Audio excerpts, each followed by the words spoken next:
right, so here's what we're not going to do. On this page, we're not going to silence anyone who's been in abusive ships, okay? Now, there's a comment that you're looking at. He's back! No, I am not commenting back on this comment because I'm triggered, because I feel the need to explain myself. What I am doing is showing everyone why people who have been in abusive ships stay, why they don't tell people that they've been abused, why they don't speak up, why they don't speak out, because there are so many clowns in the world who feel like they need to attack the person who's been abused and expect them to come back and validate why they feel like they've been abused, defend the fact that they've been abused. Let me pause. For those of y'all who don't know, I did a video the other day talking about how I was strangled. Non-fatal strangulation, let's let that sink in, by a Harpo I used to be married to.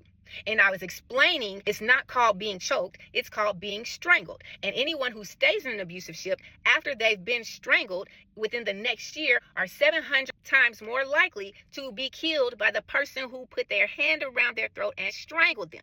That's what I was explaining in the other video. Then this guy named Quentin comes on the video saying, oh, I don't condone domestic violence, but obviously there must have been something that you did that caused him to put his hand around your throat.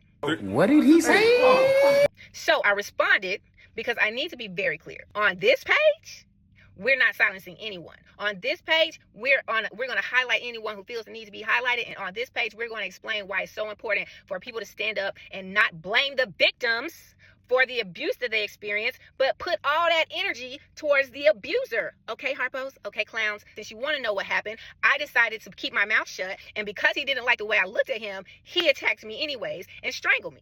Quentin decided to come back on the video with this quote. You know what that look meant. Pause.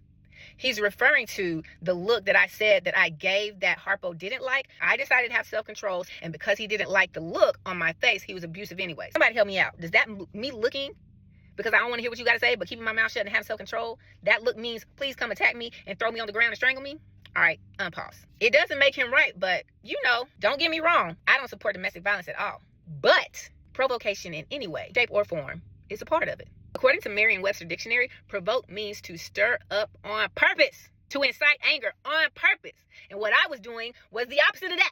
I was doing my very best to be self-controlled so that I didn't trigger him to be even more angry than he was.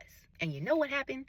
He strangled me anyways. Quentin is saying that my self-control provoked someone to be abusive. So look, Quentin, I just got one more thing left for you. So long, see you, sucker. Bon voyage, arrivederci, later, loser. Goodbye, good riddance, peace out. Don't let the doorknob hit you where the good Lord split you. Don't come back around here no more. Hasta la vista, kick rocks and get the hell out. And to all my brothers and sisters out there who are currently in abusive ships, I got one thing left for you too.